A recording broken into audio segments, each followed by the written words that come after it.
Welcome back, everyone, to episode 11 of Just a Couple Thoughts. The big 11. So, we had 2 weeks of delayed podcast. Sorry about that. We're kind of busy.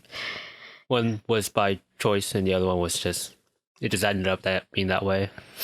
We should start with recaps because we actually have some comments this week. Really? Yeah, all from our latest episode 10. But we actually do have some comments this week. The big 1-0. It was our big not anniversary day. That's not right. It was our big podcast milestone. 10. What's our next big one then? 20. We're just going to do increments of 10? Yeah. I mean, I guess so. So the first comment we got from that episode is Vasakios. And it says, y'all should do a video podcast. Maybe one day? Maybe we have like a milestone thing. But, I don't know, me personally, I think having a podcast be just audio has a different kind of feel to it. Like, you kind of, especially when you don't know the person, you kind of imagine what they look like in your head. So it's kind of, actually seeing them kind of breaks the illusion. Yeah. Hello Internet, one of the podcasts I listen to. And which is actually kind of like a inspiration for me of how I want to format this podcast. They talk about how like they imagine, how they like to see how people imagine what they look like and sound like, and like especially like stuff like the position of where they sit in the podcast and what the audience thinks and stuff like that. Yeah. So I think maybe one day we'll do a video podcast, but I don't think anytime soon. I don't think we're gonna do one. I don't know. What do you think? I don't think it's necessary. You don't think it's necessary? I don't know. It's just something like I like having the idea of just the audio being a thing. Yeah. You know? Besides, we're not all that interesting to look at, let me tell you. Yeah. We're literally just sitting here talking to mics. Like Daniel mentioned it when he came on. Like this setup is interesting. It's not ideal, but it's comfy. Yeah, it's very comfy. For us, anyway, although Daniel did not agree. He did not think our setup was very comfy. Well, he just didn't like how you sit.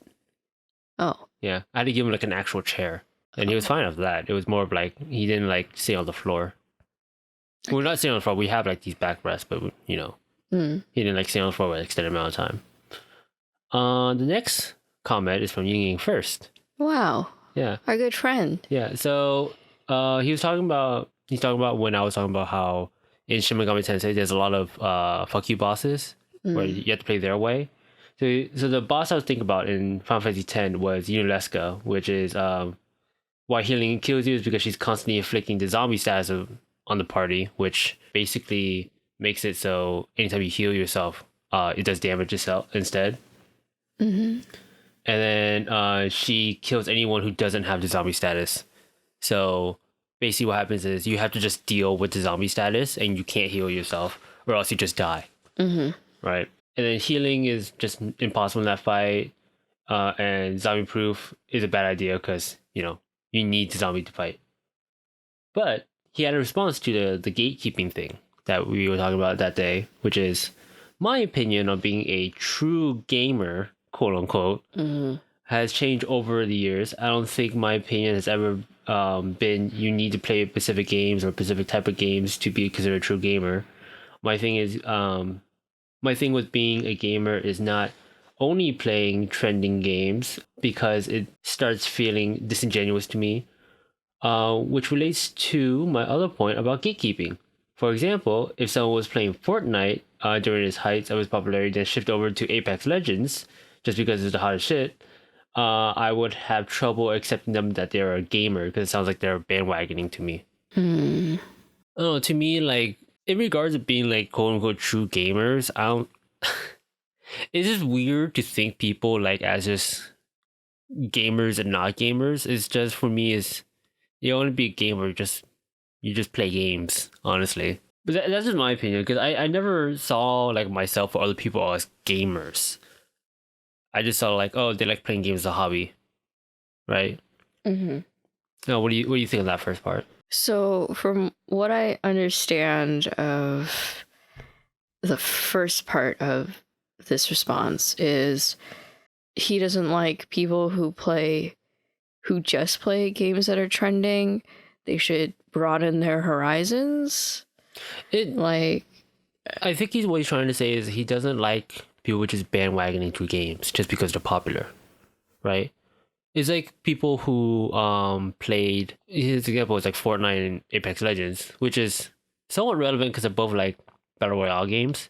But like, imagine people who like just play Sekiro when it was hot shit for a week, right? Okay. And then next week they just played Mortal Kombat, and then next week after that they just played what's current now? I don't know. I think Mortal Kombat's still current. I don't know. I don't really see the problem. Well, he just finds it weird that, well, I can't put words in his mouth. My interpretation is he finds it disingenuous for people who play only current games, because it just sounds like they're just bandwagoning to what's the hot shit right now, instead of, playing the games that they should personally like. I think that's what I'm getting out of it. Okay. You can clarify, but I think that's what it's getting to. But I see where he's coming from, if I could put in my own kind of interpretation to it, because it's kind of like how it's kind of like what the subject I brought before, when people call themselves movie buffs but they only watch the Marvel movies, right? Because they only call themselves like movie buffs now because they're watching a lot of movies, because a lot of the movies are superhero movies. Okay. But that didn't mean that like they were just a movie buff all around. They just watch a lot of superhero movies. Okay. You know what I mean? Yeah. If I could put it into like a more specified like group within the gaming community, it's like saying like, oh, I'm a Pokemon gamer, but they only played the latest game, right? Mm-hmm. It's like that. Mm. Like, would you say like, oh yeah, I like playing Pokemon, and they only play the latest game? I Like, feel kind of weird about that though. Like, that's not wrong. Yeah. But it's not the connotation what you usually bring. Yeah. There's usually like history behind it. Or like saying like, I'm a huge Final Fantasy fan, but they only play 15. I guess I guess I understand. Mm-hmm. Yeah. From that aspect, I understand. Yeah. Calling yourself as a gamer it doesn't necessarily feel cringy to me, but it doesn't need to be like a very hyper specific group. Kind of like how I said like movie buffs before. Like, yeah, I give shit to people who like only watch superhero movies and call themselves movie buffs, but I can't say like they don't like movies, right? So like for me, gamers has just been people who like games. Yeah. You want to read the second part of that comment? Because there's still a little bit more of that comment. Yeah, so it kind of touches on like what we were kind of talking about, which is the other instance of gatekeeping that I actively engage in, but I haven't really needed to do anything about, has to do with the mainstream acceptance, for the most part, of nerd culture. Because of the Marvel and DC movies, we've seen an unprecedented number of people casually talking about comic book stuff. My main problem is when people try to talk like they know everything about the comics, when it's clear that they're just trying to sound like a comic book fan. Just like with being a true gamer, it seems like bandwagoning, and for whatever reason, as if the person wants to sound like they know more than everyone else. Arguably, this could apply to me, though I feel like I try not to speak about stuff I don't actually know anything about, which is why most of my gripes with the DC movies has to do with the filmmaking side and little about how the characters are portrayed. I do find that a little annoying, though. The acceptance of nerd culture nowadays. I mean, like, I know what you mean, right? Yeah. It especially got annoying for me when like Big Bang Theory was getting big. Yeah. Yeah. I sympathize with the like having people think that they know everything about something that they like know nothing about. Yeah. Right? Like comics or like video games or something. Yeah, it's one of those things where like I forgot what the law is, or the theory or whatever, but basically like the less you know about something, the more likely you think you know a lot about it. And the more you know it, the more uncertain you are about it. So this is like a weird curve when it comes to like your confidence and you knowing how much you actually know about the subject. That's kind of interesting. Is it because you're aware that you could be wrong? The more you know. Yeah. Yeah. So everyone goes through this curve really somewhat. Like for me, when I first started getting into, let's say, the Final Fantasy games, right? I started at 6. I started at 6, played 7, 10, 13, and then I went backwards from there, right? But back then I thought, at least when I finished 10, then I'm like, oh, I know pretty much everything about Final Fantasy now. But there's a shit ton of games I did not know. And it wasn't until I started going backwards from 13 that I'm like, wow, there's a lot I did not know, right? So, and then it wasn't until I finished most of the game that I'm like, okay, I know more about the Final Fantasy world now, right? So that's my own personal like curve. It more has to do with like academic stuff. You get this all the time in college campuses. Yeah. Right? That one person who took like a child development course and can tell you how to raise your kid. Oh, that's me. That's me. I take one child development course and I'm like, I feel like I know everything, man. You know what I mean then, right? Yeah, because I'm that person. Or like that one person who takes a psych course. And be like, I understand how people think now. Right? Yeah. You get that all the time in college campuses because you start knowing more about the subject. And then eventually, and if you actually major in it, you know more about it and you realize the broad scope that goes into like stuff like child development, psych, engineering, nursing, art, whatever. Yeah. So you start feeling more uncertain about yourself. And it's not until that you start being like an actual expert that you start going up in that like confidence. Touching on a small part about what he's saying is when he's talking about the DC movies, another unpopular hot take of mine is that I think the quality of filmmaking of the DC movies and the Marvel movies are nearly exactly the same. I think, ironically, on his part, I think the only issue with the DC movies is how the characters are portrayed. Like, you can make a lot of the plot lines in the DC movies work, but they just don't work with the characters they have. Yeah. Right?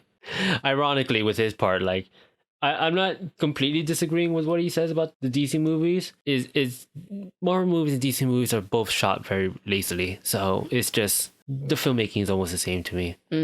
It's just I feel like the characters for the DC movies are just really boring. Well, I wouldn't say boring. It's more of the not compelling, which is different from boring, for me at least. You can have like a super hyperactive character and have them not be compelling, right? But you can have a really boring character and have them be compelling.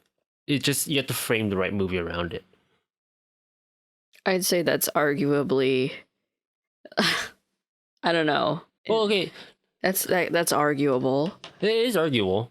There's not a lot of subjects to bring up that aren't arguable. But like, for me, the DC movies, the characters themselves, I wouldn't call them boring because they're interesting characters on paper, right? But you don't do anything for them that make them like compelling to me. No, do you have anything to say about that? About the DC stuff? Or what I just had to say? Because you disagree with me, so. I think if a character is boring, then the character just wasn't written. There was a problem either with acting, you know, the way that the character was portrayed in the performance, or it was written poorly. I think for the DC movies, it's almost always they're written poorly. Well, yeah. And because of that, I think the characters lack any real character, and they're just boring, like slates to work off of for the actor to be like, I'm I'm feeding myself, getting my check, I walking think, out. I think my issue, not issue. I think my thing with what you're saying is I just have a different definition of boring to you. Yeah, because to me, I mean, like, to both of us, like boring's boring, right? You just don't like watching them on screen. For me, being a boring character does not mean that like you aren't interesting to watch, but for you, being a boring character means that you're not interesting to watch. Yeah. It's just a difference of definition for me. I mean, you could have a boring character, but like some guy who works 9 to 5 That's like 99 of slice of life animes. in an office, right? Yeah. So it's a character that lives a boring life, but it's because of other factors that the character becomes interesting. Yeah. But it's, you know, so then a boring character becomes an interesting character. Yeah. But if the other stuff surrounding the character is also boring, like some anime, Well, you know, okay. like 5 centimeters per second, Very really boring, Yeah. super boring. Characters are so boring. Everything about that movie is boring. Well, okay. Reining it back though, like what I mean by like you're gonna have a boring character and it's gotta be compelling. I feel like most documentaries do that, where they follow like a random person or like a person that just is like living their life, right? Technically, in certain documentaries where they're just living their life, that character's boring, but because we're following their life so intimately, it's compelling to watch. You know what I'm saying? Yes. That's what I mean. Yes. That's also why I'm saying like we just have a different definition when you say boring. The next comment is from PK. No way, really? Yep, PK. The only gatekeeper is Matador. JK. I haven't played much SMT games, but I play all the Persona games. I'm just confused because why did it start with 3 and who's Maya? I'll get back to that later. Anyways, I really share that kind of mentality with Pokemon. Used to be really into competitive in Gen 4, kind of skipped 5 and 6. Man, 5 and 6 competitive was so fun though. Jesus, that period, in my opinion, was the worst Pokemon. I still respect anyone who likes Gen 6, but if it's their favorite, I really don't like their opinion. Music also affects my opinion on them, even if I know the basics of entry-level hipster trash albums. I'm trying to change that. Kind of what I'm mentioning about you begin and you feel like an expert from the music side. I see why you're having trouble reading that because there's no commas. Yeah, for those we actually somewhat know PK, right? PK was Kite's. She's so famous. What a famous girl! I know you're watching. Well, if you follow, if you remember the podcast I had with Ben, aka Kipes, PK is his girlfriend. Yes. So we actually know PK. And he loves her very much. Very much. Today, actually, it was funny. Let me just go on a little tangent here. Today I was talking to Ben, right? And we had made this bet a long time ago in like December. So maybe not that long. But it was when we went out for like it was like a double date or something. And it was Kevin, Ben, PK, and I. We had all gotten in a car and we were driving back home. PK was asking about like Ben and how he was, and I was like, Ben is always talking about you. Always. And always is saying, I love my girlfriend. I always want to see my girlfriend, which might be really embarrassing for her to hear this maybe, but I feel like she hears it 24/7, so. Yep. I know we do. So he was like, well, fine. I'm not going to say it anymore. If I say it in front of you guys, like I love my girlfriend, I'll give you $100. And I said, okay. I for sure am going to hear it. And then today I remembered it because he said, I love my girlfriend. And I was like, excuse me, Ben? What did you just say? He's like, I love my girlfriend. And I'm like, pay up, Ben. You owe me $100. So he's like, I didn't even remember. And I'm like, well, I did. I actually remember that now. But yeah, no, he very much does care about his girlfriend. Yes, it's very sweet. Yeah. Breaking down the comment, just real quickly. The Matador is actually a reference to Nocturne, because there's a boss called the Matador, and the difficulty spike from the rest of the game to Matador, or the beginning of the game to Matador, is insane. At least for that game. I never really had issues with SMT games, so if you are somewhat proficient with SMT games, you can work around Matador not badly. But you can deal with a lot of RNG when it comes to that boss fight. So people always consider Matador as like the first difficult SMT boss that you'll face, because Nocturne's a pretty popular game. Going from the Persona games, I'm pretty sure there's a reply. We probably won't get into replies that often. The Persona games, it doesn't really start with 3. That universe, I guess, starts with 3, but Persona 1 and 2, and the other 2, those are technically the first Persona games, right?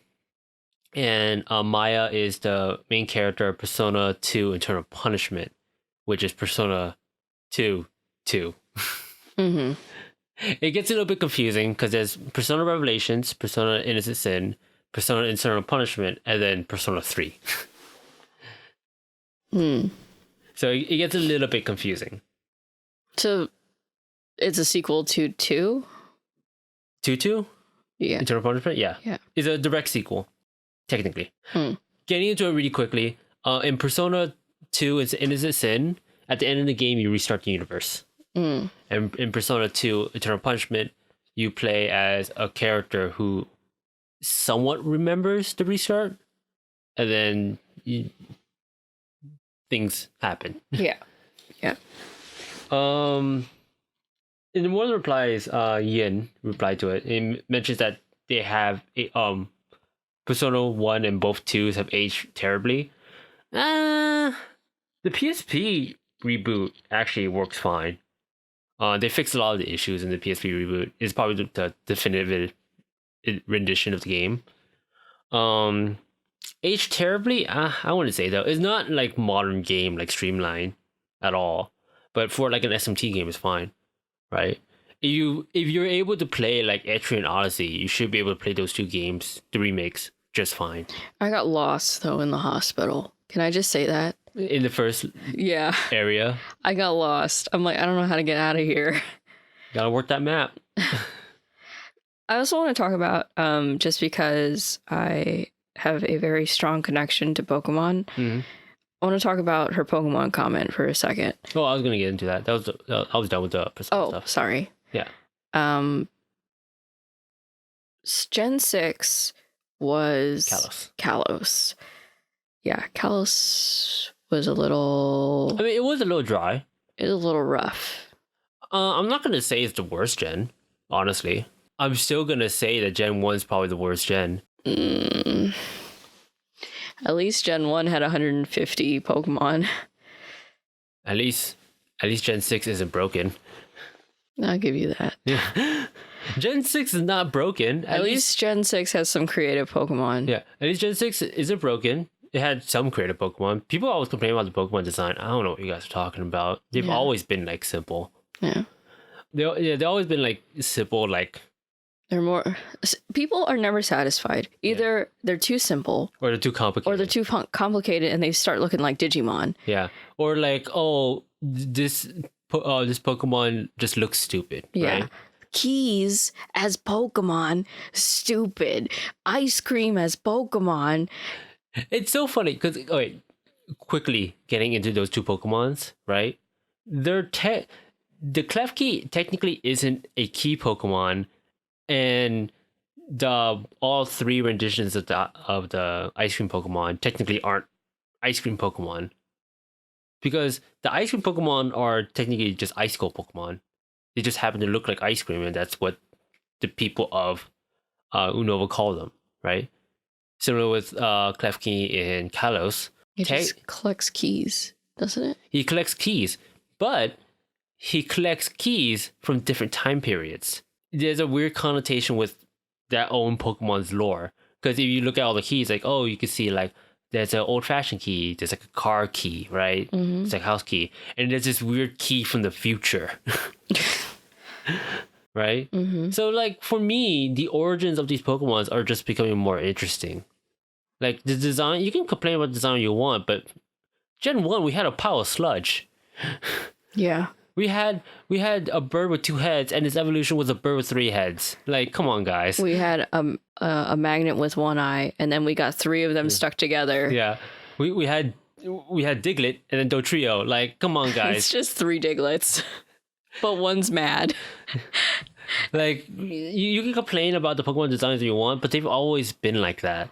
Gen 6 has a lot of issues in terms of this content, but for the first game on the 3DS, I think it's fine.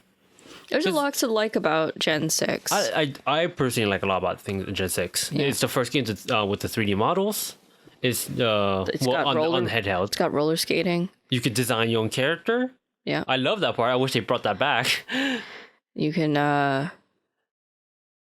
buy clothes. Yeah. You, like I said, design your own character, buy clothes. You can have a dog, and then you can style it.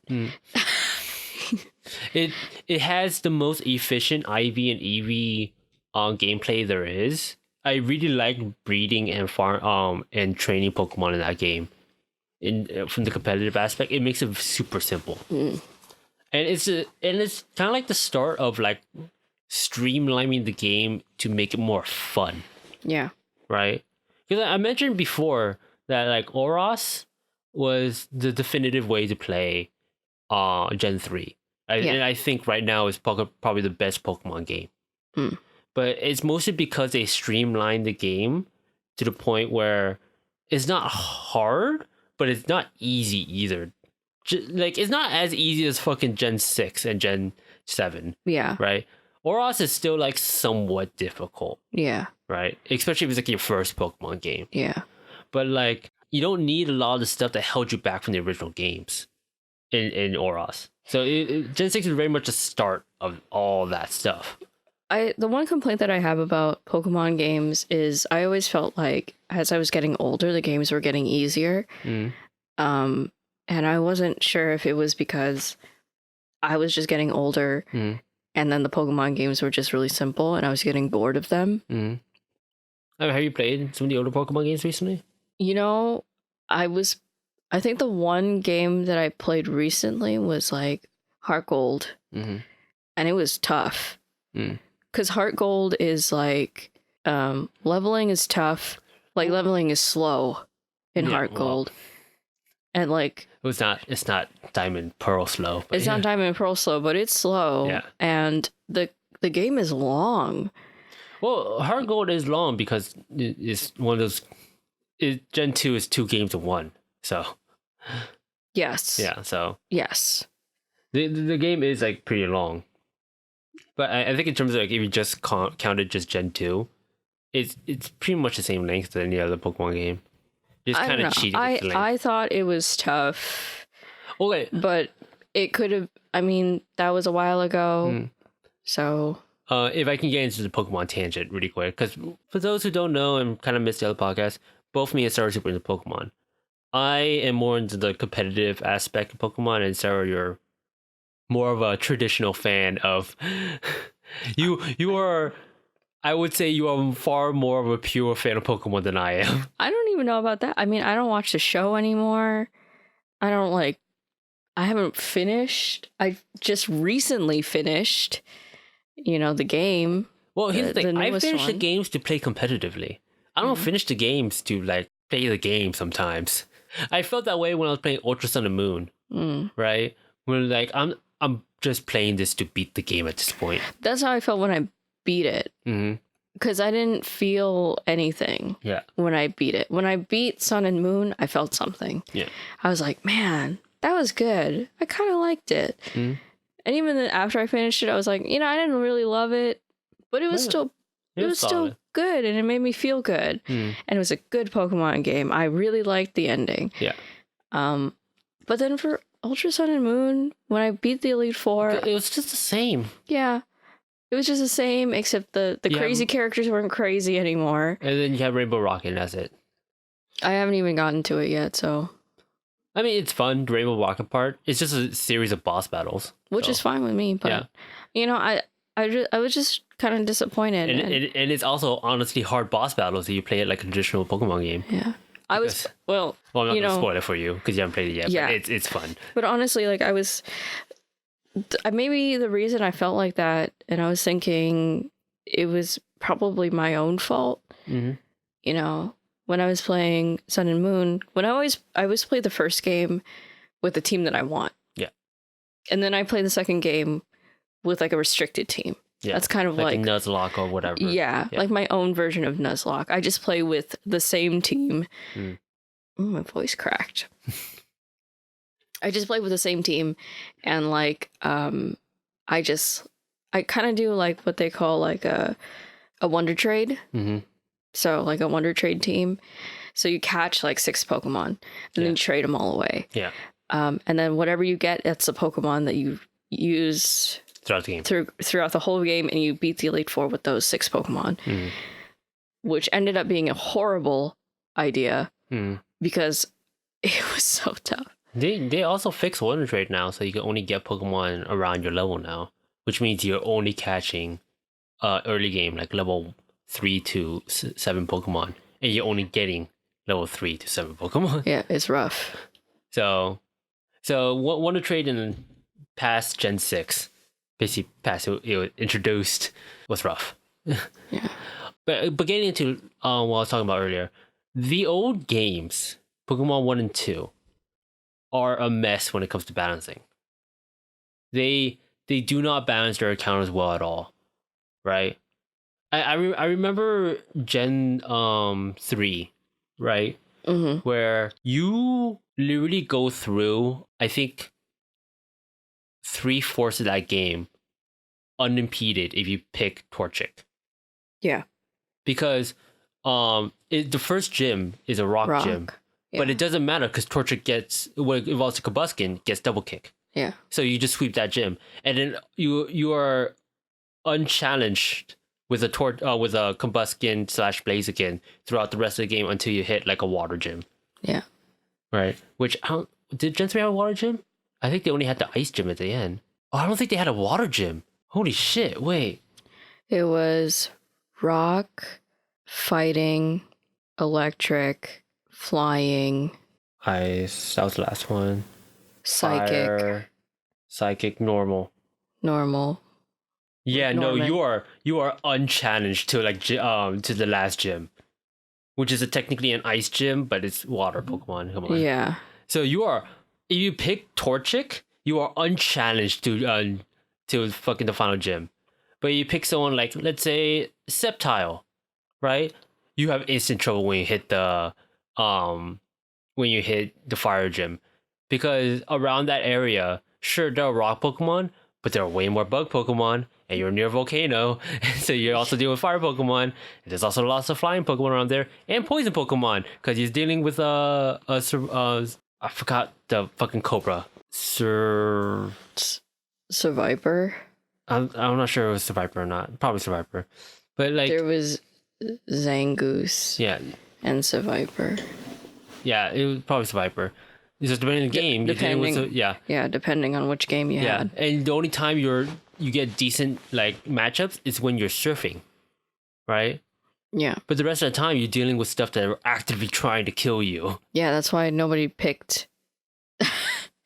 That's why nobody picked Trico. Everyone picked Torchic, or they picked Mudkip. Yeah. So Trico would do fine in the first gym, but not the rest of the gyms. But Sceptile was so cool. It is cool. All of those Pokemon had really, really cool evolutions. Like Blaziken is super awesome. You know, Sceptile is super cool looking. And, you know... And, you like Mudkips. And Swampert is like... Swampert's so cool. And he gets even cooler when he's buff. When he gets swole. But I'm saying that's like one example. And like Gen 3 was probably one of the more balanced games out of the first 4 gens. Yeah. I can say that with like most confidence. Like Gen 1 was like easily the most unbalanced. Gen 3 was probably one of the more balanced. The only other competitor is Gen 4. But Gen 4 has its own myriad of issues when it first came out. So like for me, like the games only get better most of the time. I think the only like dip you can argue is Gen 6. Right? like the issue with a lot of the people's nostalgia of the first 4 games is that like they deal with a lot of the issues with it, right? Like the unbalanced, the bad matchups you get, like that's all at once, and then like dealing with like slow progress and like major HM blocks or like just poor programming in general. And then when they reach something like Gen 5, where it's a lot more streamlined, and especially when you hit Gen 6, which is super streamlined, that they were like, oh, this is just an easy and boring game, right? But I don't think that's the case. I think it's just they fixed the games, in my opinion. I think Gen 5 is probably the best 2D game, easily.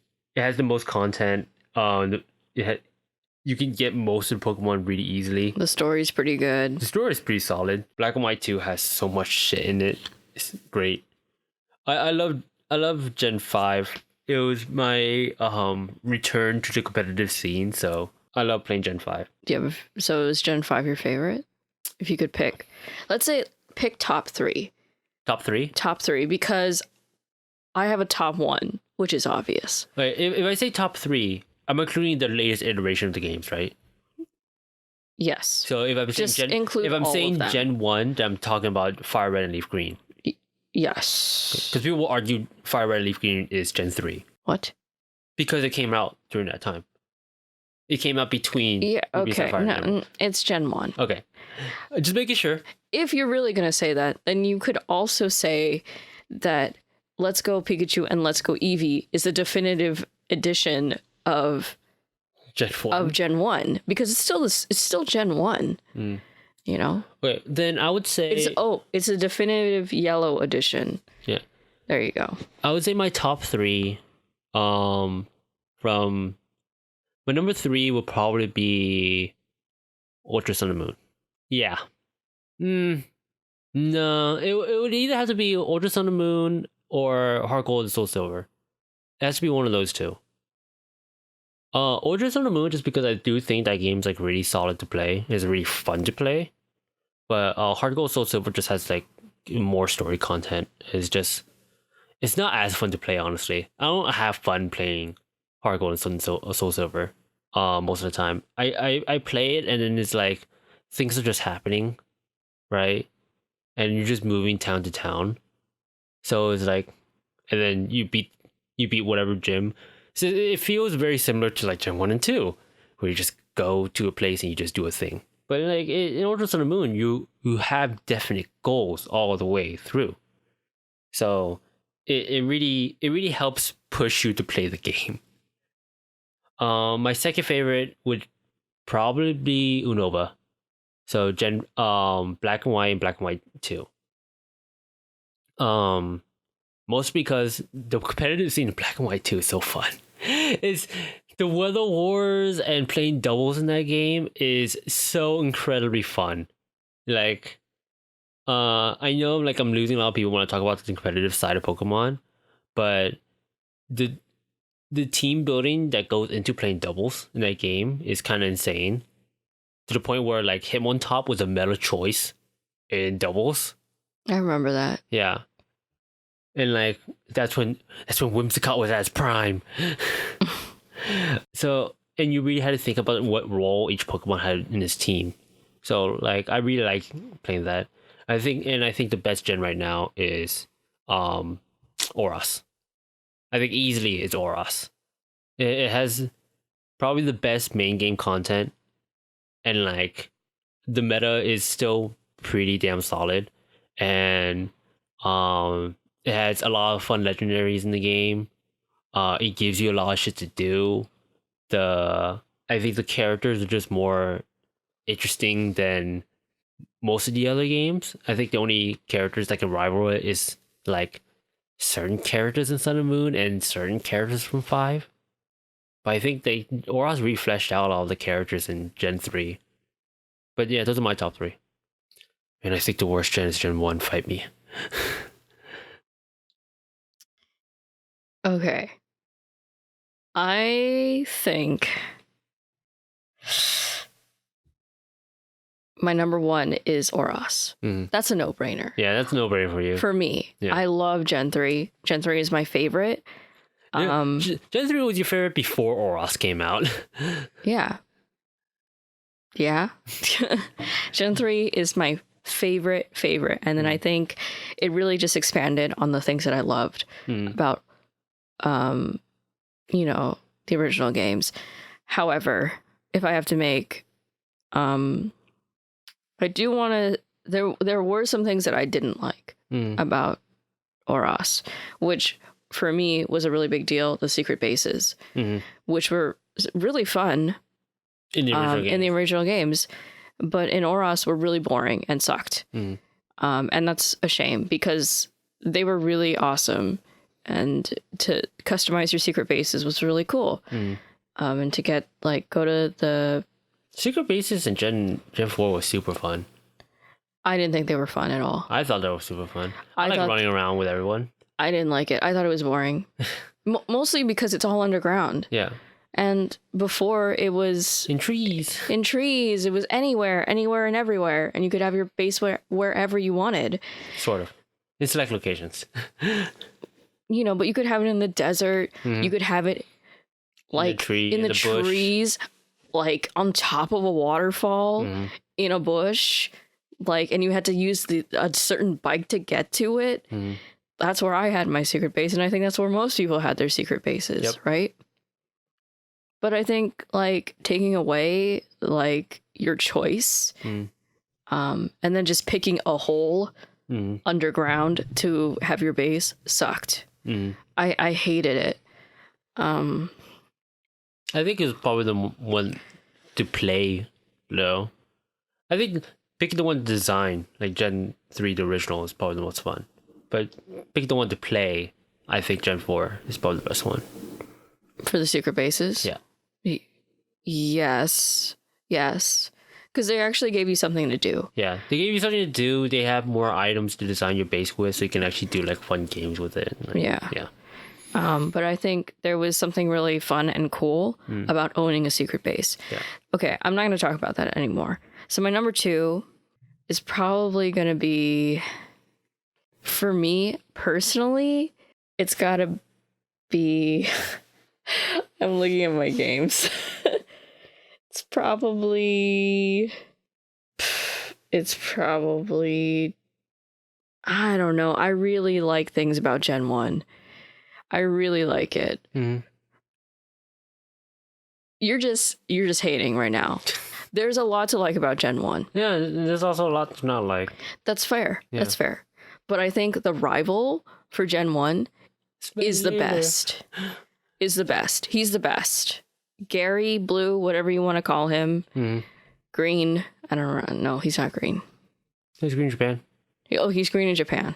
I believe so. No, but I thought... Oh, no, her name is Leaf. Yeah. Anyway.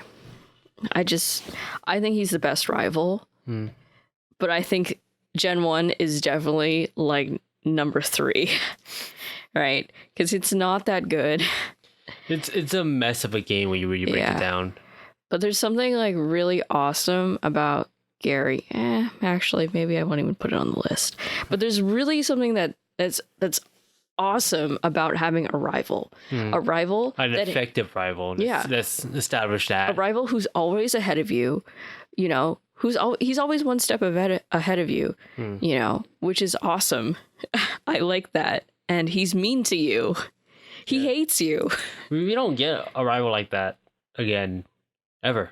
Yeah. Yeah. We always have your next door neighbor who's a friend, you know, who's a cool guy. And then you get Gen 3, we're like, hello, sickly boy. Oh.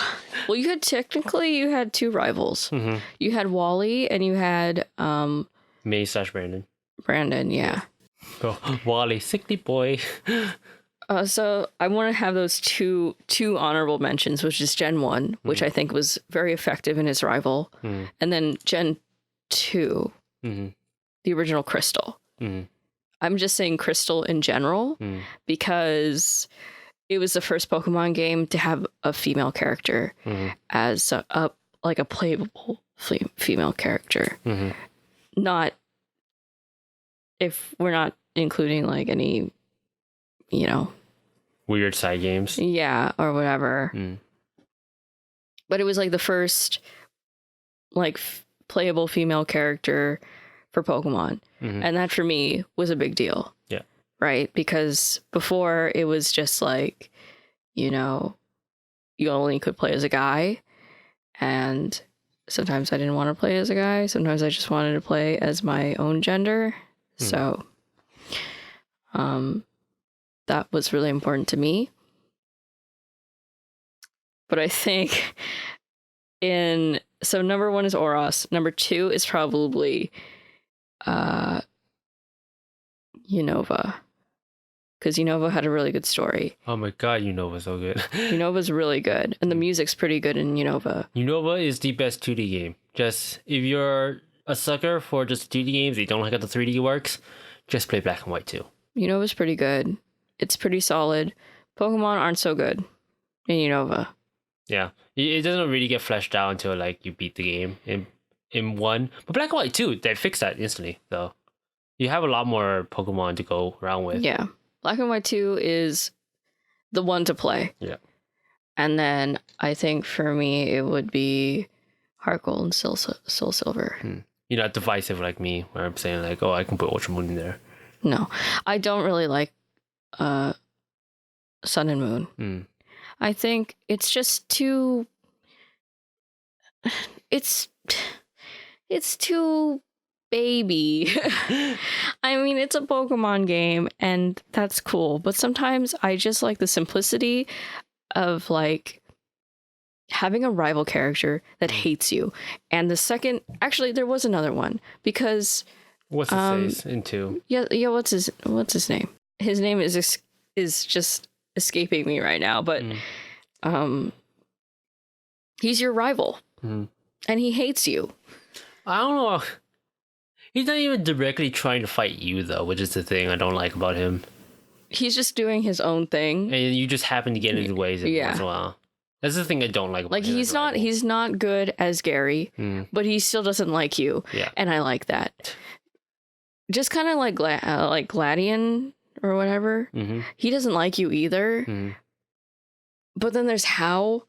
Who's supposed to be your rival. Who's supposed to be your rival. And I'm not a big fan of Hao. A lot of people like Hao. And I like Hao as a friend. But as a rival, I don't think he's a very good rival. I think Gladian's like a way better rival. He's not even really a rival. Yeah, and he's not even really like... he kind of just shows up and then you battle him and he's like, I lost. It wasn't even like we didn't battle him throughout the game, or it was like we battled him throughout. I don't know what I'm trying to say. Anyway, it's Oros, it's Gen 5, Unova, and then it's Heart Gold, Soul Silver. Because there's a lot of good things about Johto. There's really good stuff that was added in. There was the phone calls, even though people didn't like them. I like the phone calls and your mom stealing your money to buy things you didn't need. No, for me, the only thing good about Gen 2 is the main game. I don't think anything they added was significant, and I don't think anything like, gameplay-wise was significant. I think there was some really cool stuff in there. I think adding the original soundtrack was really cool.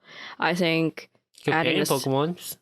Yeah, I think adding the sprites in there was really awesome. The companion Pokemon that you could talk to them. But here's the thing: other than companion Pokemon, it's like who else? What other game does the songs better and the sprites better? Unova. Unova does all the songs better because for those who don't know, Black and White 2 puts in all the old songs in the battle tower whenever you fight another trainer from the other regions. Yeah, and I know. Which is balling as shit. They're really good. They're really good. I agree. And all the sprites are just way better in Unova. They're so good in Unova. I don't know what to say about that, but that's just me. For me, like, I like Gen 2 a lot, right? But I don't think it's as remarkable as everyone think it is. Other than having a previous gen in its base game, which I feel like a lot of the other games should do. I think other than that, which is significant, don't get me wrong, it doesn't do anything remarkable for me. For me, it's the experience that I want to have. Mm-hmm. And that's what's important to me, because I want it to feel like a journey. And to me, it never feels like that anymore. And I don't know if it's just nostalgia for me, but like, or what, you know? But like, I feel like I finally, like, it's like an actual journey.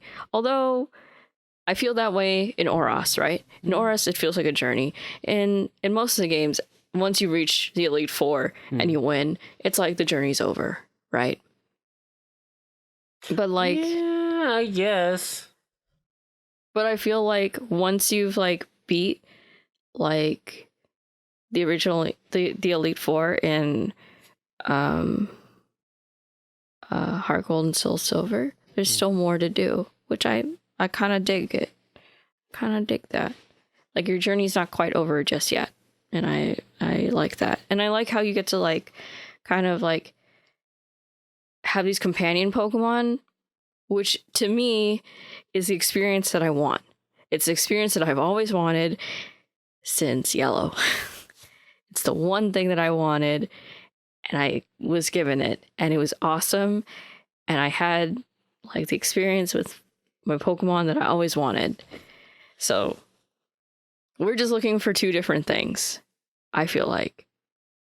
You know? Like I said, I think the two things you like are like the only two things I think Gen 2 does remarkably, which is having the base game is a lot more than other base games just by the fact it has another region in it, and a companion Pokemon. I just don't think everything else it does is just done better in other gens. That's just me. In particular in Gen 5. That's, again, me. I mean, what you focus on is not what I really care about. Yeah. Right. I think the music is fine in Gen 2 when it was remastered. I thought that was fine. Yeah. I thought it was just as good as the original. And if you didn't like it, they have the original soundtrack in there. So if you didn't like it, you could just listen to the original. They had I thought the sprites were fine. I thought adding in I don't know. There was just it didn't touch a lot of stuff, right? Which is fine for me because I liked Gen 2 the way it was. Oh, I'm just not that big of a fan of Gen 2. That's just, like I said, like I've been saying, that is just me. But Gen 2, it doesn't do enough for me. I think when it came out, when fucking Silver, Gold, and Crystal came out, it was a remarkable improvement from Gen 1. It was an incredible improvement from Gen 1. It was awesome. It had night and day system. It had night and day. It had an extra region in it. Yeah. It has a bunch of new Pokemons. It was a remarkable improvement. But it's just that when Soul Silver and Heart Gold came out, it didn't do enough for me. I think Gen 5 is what it did enough for me. Gen 5 did enough for me. I don't think Gen 2 did enough for me. Okay. Well, we'll agree to disagree. Yeah. But, it's just I still think that my experience, I don't know, I think my experience might be clouded with nostalgia. I might be wearing, rose-colored glasses, You can play it again. I didn't know some of the huge problems with Gen 1, 2, and 3 until I actually started playing again, old school, right? Playing through Gen 1, I'm like, wow, the amount of self-destruct Pokemon you have to deal with all of a sudden in the beginning of Gen 1 is kind of annoying. I was replaying Gen 1 and I still liked it. There was still a lot of stuff to like about Gen 1. I replayed it recently, within the last year. No, same. So. Well, I'm talking about red, yellow. Yeah. Yeah. Yes. Okay, just making sure. I'm making sure you're not talking about fire red, leaf green. No. Yeah. I actually don't enjoy fire red and leaf green as much. Yeah. No, because for me, Gen 1, it doesn't feel like your Pokemon matters that much. It feels like one Pokemon matters. It doesn't feel like your team of Pokemon matters. I suppose so. I mean, I don't know. Because man, we were really sticking on this on this topic. Thanks a lot, PK. Because the thing with like Gen 1 is that if you have very certain Pokemon, like especially if you have like a Nidoking or Nidoqueen, you pretty much beat the entire game with just that Nidoking/Queen. If you have like Ghastly, you're good for like almost the entire game. An Abra, you're good for almost the entire game. Like you just catch like maybe one of any of those Pokemon that are listed, you're fine, you're good. You don't catch Dragonite to like way down the line, so I'm not gonna count that. But all those Pokemon I just named, you get them pretty early on. You know what I mean? I just think that the way that we play Pokemon is very different. And I don't think that me explaining it to you will make you understand. I don't think you'll get it. I don't know. Cuz I'm not playing it with that in mind. Not really. I don't know. Does that make sense? Like I'm not playing it because I'm thinking of that stuff. I'm not really thinking about that. No, because for me, like, it's not just about like strong Pokemon. Like there's a group of like 20 Pokemon that just severely outclass like every other Pokemon in the game. I can't name them off the top of my head, but like significant ones would be like Starmie, right? Or the ones I just named, Snorlax, Gyarados, right? Just those handful of Pokemon. And if you catch one of those Pokemon, it kind of invalidates the rest of your team. Okay. Where if you just catch any one of those like mid-tier to like high-tier Pokemon, any other Pokemon you have in your party, it kind of just does not matter. Your Pikachu does not matter anymore. That Pidgey that you caught earlier on in the game does not matter. The fucking your top percentage of Raticates does not matter. I mean, you could say the same thing about. Well, you said the same thing about like when you have a Torchic. No, but that's my point. Like that's my point about the first 4 gens of the game, where the game balance kind of fucks up. So does that ruin the game for you? It doesn't ruin the game, but it's so significant in Gen 1, 2, and 3 that it kind of devalues the rest of your Pokemon team. Like I can at least say when I first played in Hoenn that at least my Blaziken cannot carry me through the Elite Four. Right? I cannot say that about Gen 1 and 2. I cannot say that like, oh, my Nidoqueen can carry me, cannot carry me through the Elite Four. It totally can. It easily can. My Alakazam can easily carry me through the Elite Four. So like, and it's the same with Gen 2. Like literally kind of those exact Pokemons, especially Alakazam, still can carry you exactly through the Elite Four just fine. But my Blaziken, by the time I reach the Elite Four alone, without extreme grinding, my Blaziken cannot carry me through the Elite Four. My team matters at that point, right? And that's the whole point of building up your team throughout the game. Yes, your Blaziken can carry you through most of the game, but when the true test of your skill comes up, the Elite Four, it can't do that for you. That's when the rest of your team matters. Speaking of Pokemon, we watched Detective Pikachu, right? Yes. So, do you want to do spoiler-free and then go into spoilers, or? Yeah, probably, because maybe people haven't seen it yet. Yeah, go ahead. Do you want to explain it, or should I explain it? I can explain part of it. Yeah, I can explain it. Or, wait, we should go into like what's good about the movie first and what's bad, and then our rating, I guess. I feel like I feel like the name of the movie kind of speaks for itself. Detective Pikachu. I disagree. Because there's nothing detective-y about it. Okay. There's no real mystery to. But I mean, if you didn't really know anything about it, you're like, oh, it must be about like Pikachu and detective. I guess. So. I don't know. I want to get this out of the way. I did not like the movie. Mm. I think the movie's not good, even by kid movie standards. Like, it's not good.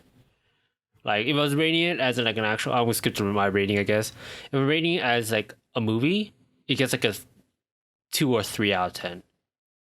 If I'm rating it as a kid movie, it'll get like a 3 or 4 out of 10. Like, it's still not good. I don't know, what do you think? I just thought it was just so boring. It is a surprisingly boring film. It's so boring for something that has like a premise with a talking Pikachu. That's also a detective. Yeah, that's also a detective. The in movie, a world of Pokemon. who's also Ryan Reynolds. Yeah, it's a pretty boring movie. Surprisingly, really boring. Like the city is kind of boring. I like this is something that I really like about the movie is that they really, because it's made by the Pokemon Company, I guess, there's a lot of Pokemon stuff in there, which I really think is kind of cool. Like the ads are Pokemon. I mean, that's true, but it feels very surface level in this movie. I mean, I'm just saying Yeah. that that's something that I like is that it's not just like a city where Pokemon stuff is happening. Yeah. And there's like no, it's not like it's happening in New York City. And it just so happened to be Pokemon. And there's yeah, it's like this is a Pokemon city, which I thought was really cool. And the fact that there's so many Pokemon from so many different generations, I thought that was pretty interesting too. Yeah, it was very interesting that they didn't stick with just Gen 1. I appreciate that. Yeah. Yeah, they actually went out of the way to do a bunch of Pokemon instead of just Gen 1 Pokemon. Yeah. They did all at Gen 1, Gen 5. But I thought 7. But most of the Pokemon that were featured were Gen 1 because they were the most recognizable. Yeah. I mean, yeah. I would say, yeah, most. It's definitely most with Gen 1. Yeah, but Gen like, 1 and Gen 2 because Snubbull was there. But, I mean, Greninja is Gen 5. Oh, yeah, that's true. Torterra is Gen 4. Yeah. The mushroom, what are they called? The glowing mushroom things. Morlul, that's Gen 6. Yeah, that's Gen 6. Was there any Gen 7 Pokemon? I'm not sure. No, there was oh my god, I can't, I'm blanking. It's the fairy one, the fairy type that looks like a lei. Oh, the flower one. Yeah. Yeah, I know what you're talking about. Was that Gen? Oh, that is Gen 7. Yeah. Yeah. That was in later on in the movie. Yeah. So there is like every gen of Pokemon in there. Like, yes, Gen 1 is most recognizable, but I can understand that. You know, just because it's everyone knows Gen 1. Right? You know, you heard me shit on Gen 1 so much, but like it is the most recognizable gen. Yeah. That was cool that they put Greninja in there though. That it was actually kind of like a main focus in the movie at one point. Yeah. I really dig Greninja. Maybe because it was so popular in Japan. It's in Smash. But yeah, I can't recommend this movie though. Like it's just not, like, it's really boring. Even like the main villain, nothing in the movie stands out. The main villain's boring. All the action, quote unquote, is boring, right? I think the most interesting part that happened is whenever, I think the most exciting the film got is when, is in a trailer, so I feel fine saying this, is when Pikachu fights Charizard. Right? The entire Charizard sequence, I think is the most exciting the movie ever got. Yeah, I guess so. I mean, do you think there's another moment? Like later on in the movie with the Torterras. I guess so. I mean, something was happening and it was actiony. Yeah. At that part of the movie, I was getting like sleepy though. Because it was just, there really was just nothing happening for a while. And then that part happened. And then it was like, I'm barely focusing on what's happening. Because like, that part wasn't even important really. Which was the issue. Like, it's not like it ever comes back. There's lots of drop plot points in this movie, by the way. Right? Like, I'll probably get into it in our spoiler part of the movie. But I think my main issue with this movie is not only is it like boring, but I think it should have been more like a mystery movie with the title like Detective Pikachu, they should have leaned more into the detective part. Have it like an actual, like really simple mystery that kids can follow. Yeah. Because there is none of that in this movie. Like, yeah, there's a mystery, but like, they don't give you the clues in order to figure it out, right? It's just happening. Yeah. Is there anything else? Because there's very little I want to say about this movie, non-spoiler wise. What about you? I think I don't really have anything to say in terms of like non-spoiler stuff, but like I think if you have the option, like if you really want to see this movie, I would say wait to see it On Netflix. on Netflix. Yeah, exactly. I would wait till it comes out on like Prime or Netflix, Hulu. Yeah, Hulu, whatever. Don't spend your money to see this movie in theaters because it's just not worth it. And you could just go if you really want to get the Pokemon cards.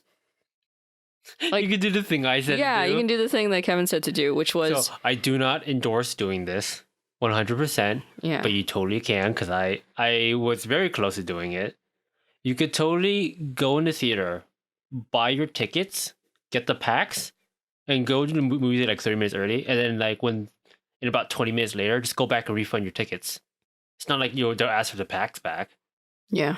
Right? Just refund your tickets. You spent no money. You got your packs. You can do that with any like franchise that actually has like swag. So packs of cards, like the Yu-Gi-Oh movie or Pokemon movie. You can do that with like posters. If you like go to Avengers Endgame, you want to get a poster, but you don't want to watch the movie, I guess. I guess if you wanted to sell it online or something. Those things are practically worthless, though. I don't know. But yeah, you can do that with any swag like that they give out for movies. Because most movie theaters will allow refunds. There's very few that doesn't, and most of the time, the few that doesn't are like small theaters, like really local theaters. But most Cinemark, definitely AMC's, they offer refunds. But into our spoiler portion. Oh, I never gave it my what's your rating? Is it harsher than me? No, I would give it like a 4. A 4?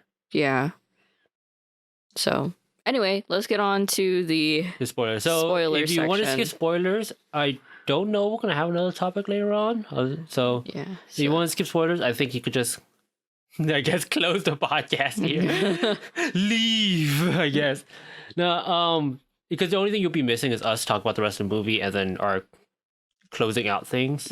I'll explain it later on, but there might not be a podcast next week. Like we did just miss a week because Sarah had finals and we're working on stuff, and it just didn't end up be uploaded last week.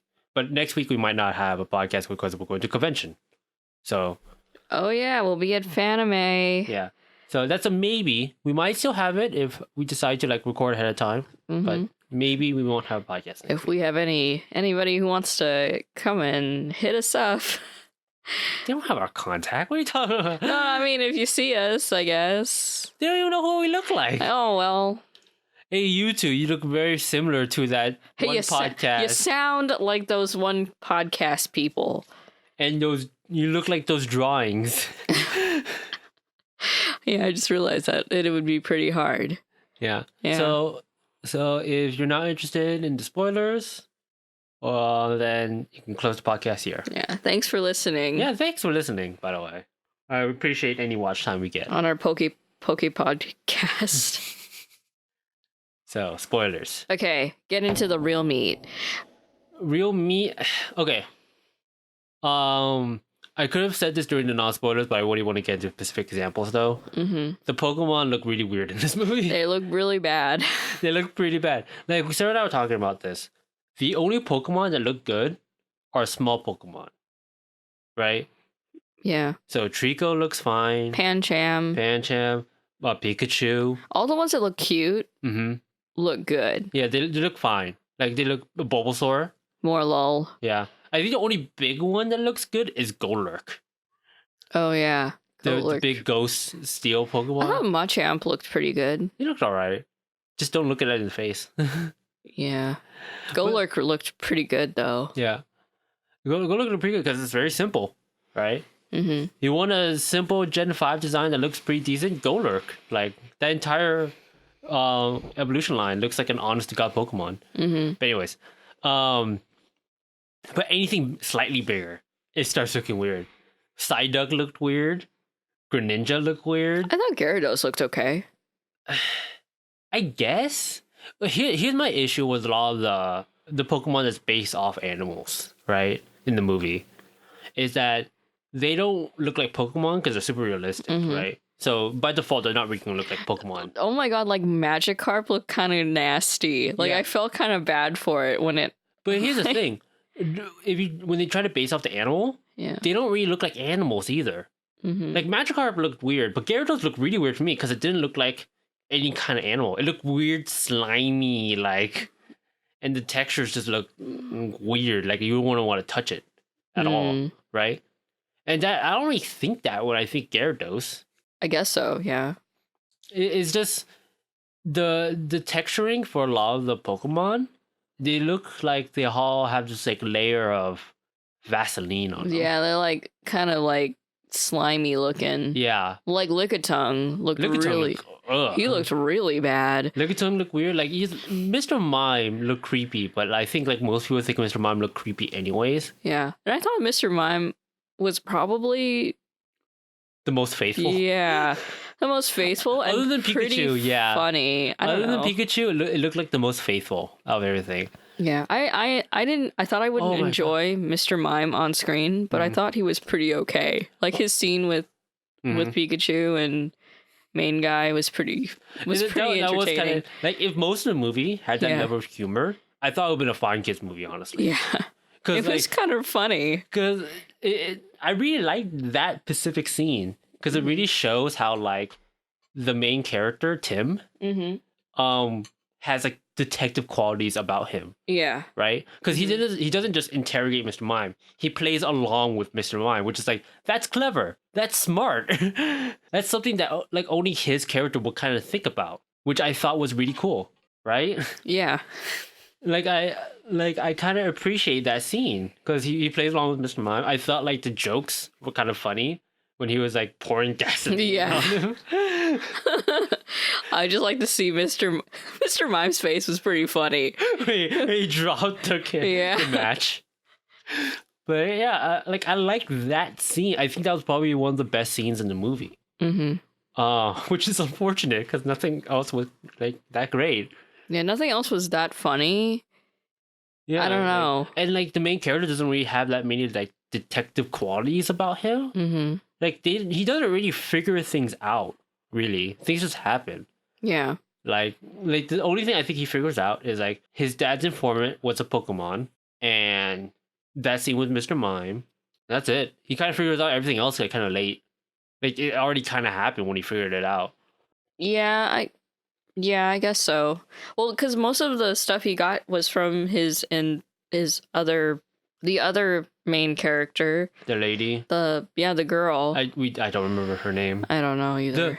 The names are so hard to remember in this movie. Except for Tim. They say his name like 3 times. You forgot his name when we left the movie. Oh yeah. I remember his name. I don't know how I managed to do that, but you forgot his name when we left the movie. That's true. I did forget. Like I remember Tim, and that's it. I don't remember the girl's name. I don't remember the girl's name. I don't remember the main villain. I don't remember the son. I don't remember anyone else. I thought Psyduck looked really weird. Psyduck looked furry. I never thought like Psyduck would look furry. I never really imagined him to look fuzzy. I think the worst looking Pokemon though was easily the Gengar and the Charizard. Oof, that Gengar was pretty bad. Like, it was amazing how bad Gengar looked. Like I was watching YMS's review of Detective Pikachu, and I wholeheartedly agree with him that Gengar looked awful. Gengar looks so scary. Which he is a ghost Pokemon, and he's supposed to be scary, but he looked bad. Yeah, but Charizard was like a surprisingly bad looking Pokemon. Yeah, I didn't think Charizard would look that bad. Every time they got close to Charizard, it was like, ugh. Ew. You know, he had these like weird wrinkles on him. I'm like, why? Another Pokemon that I thought looked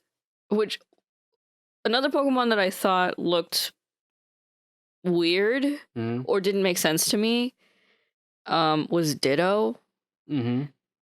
Which you think is not hard to like make. Yeah, it wasn't Ditto when it was in its original form. It was Ditto when it was transformed. Yeah. Because it didn't make sense to me. Because it kept the eyes. Yeah, it kept the eyes, which means it's an imperfect Ditto. Yeah, because if anybody watches the show, whenever Ditto transforms to another Pokemon, it's always a perfect transformation.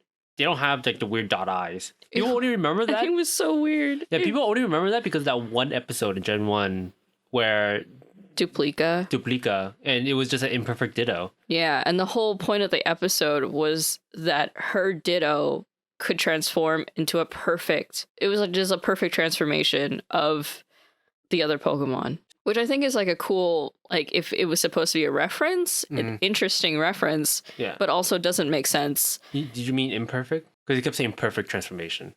No, but that's what Duplica was trying to teach her Ditto, to do a perfect... transformation. Yeah, okay. Because you were saying like the whole point of her Ditto was to turn into a perfect one. I'm like, no, the whole point of her Ditto is that it was imperfect. I mean, yeah, it was imperfect, but she was training it to be like, so it could have a perfect transformation. Yeah. And Duplica's Ditto was a unique case in the entire show. Yeah. Like, her Ditto was like the only one that would keep its eyes. Yeah. So it was, and its mouth, which was pretty funny. Mm-hmm. And it looked weird in real life. It looked really creepy. In live action, it looks very weird. It looked very Coraline. Mm-hmm. Very, very unnerving. I did not like it. What else is there? The main villain was very obvious. Yeah. Like, they tried to do a bait and switch, but I'm like, that's not happening. I'm like, it's gonna be the old guy. Yeah, like you have an old CEO dude in your movie. It's Who's gonna be sick. Yeah, it's gonna be the villain. Yeah. Come on, guys. Come on. They try to do a bait and switch and make it his son, but like we all know it wasn't gonna be him. I mean, like, what else is there to talk about this movie? There surprisingly isn't a lot to talk about this movie with. It's a very shallow movie. Very like not a lot. I was telling Kevin in the beginning or Kevin and one of the friends that we went with, I was like, oh, if they play, the theme, or if they play the original theme, so like, the one for the show, or if they played just the 8-bit version of the original Pokemon intro or whatever.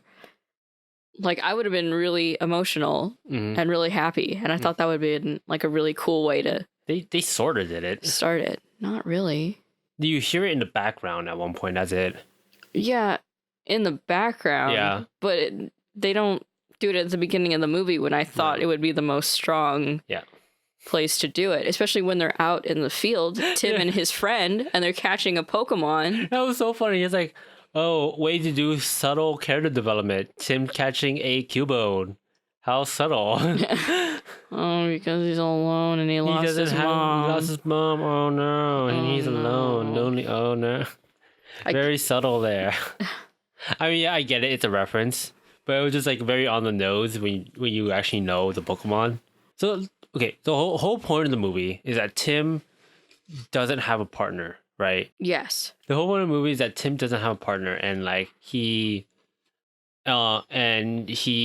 basically lost his dad. He finds out that he lost his dad, and it's more like he doesn't really want anything to do with Pokemon. Yeah, I don't know why though. Because there's no reason why he wouldn't want to have a Pokemon. Yeah, I don't know why he doesn't want a Pokemon. I think they implied it was because he was supposed to go. Like, I don't know what happened to all his other Pokemon. He wanted to be a Pokemon trainer, but he decided not to. He wanted to be a Pokemon trainer. He was going to be in a competition. And then on that day, his mom died. Yeah. And then he stopped. He moved in with his grandma. Yeah, that's why. But what happened to all of his Pokemon? Released them, I guess. Oh. I mean, what else are you going to do? Just keep him in your PC, trapped forever? Yeah, I mean, that's how it works in the game. Yeah, I guess that's why he doesn't want to deal with Pokemon anymore. I guess. In some roundabout way. Yeah. It's never really presented that way. It was presented more that way of like why he doesn't talk to his dad anymore. Yeah. But I guess it's presented in a way that like, oh, that's why he doesn't want to be with Pokemon anymore. There's supposed to be a really emotional scene between Ryan Reynolds' Pikachu and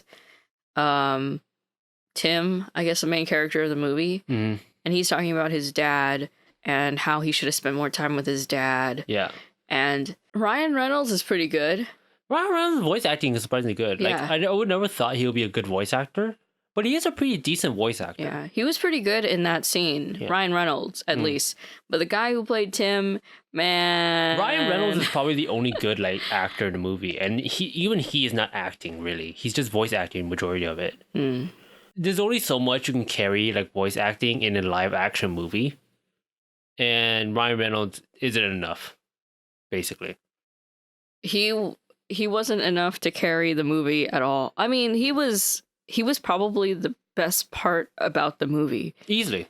He's easily the best part. Hands down, he was the best part about the movie. But that's not saying much.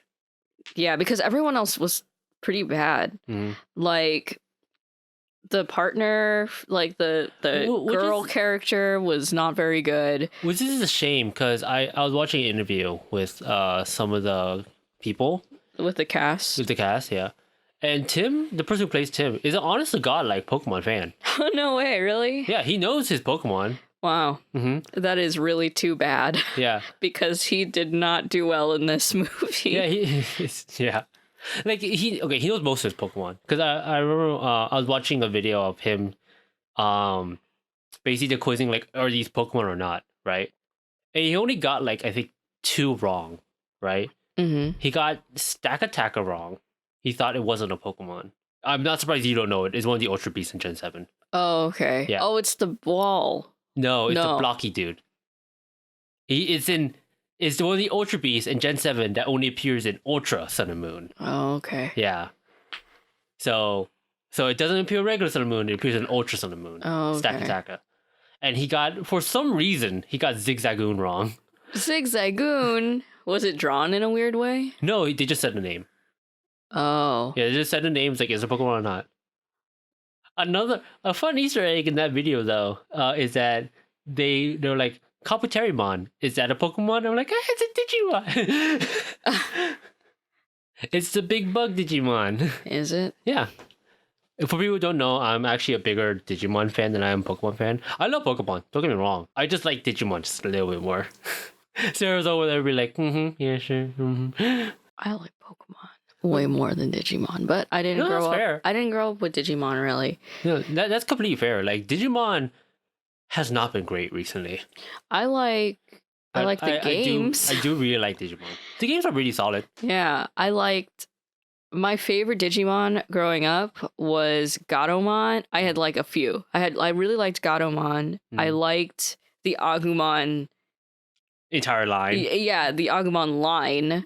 And I liked Lilymon. Oh yeah. And do you remember when Lilymon like died? That was like really tragic. There's a lot of Pokemon that die, and like I did not expect that. You mean Digimon? Yeah, Digimon that die, and it was like I did not expect that. Like when Neomon first died, and like was it Lizardmon, Wizardmon, or Sorcerermon? I forgot. But when he died in Digimon 02, like that was surprising. Yeah, I just remember. Spoilers for Digimon, I guess. I just remember something happening to Lilymon, and I was so like devastated. I was like, "Oh my god!"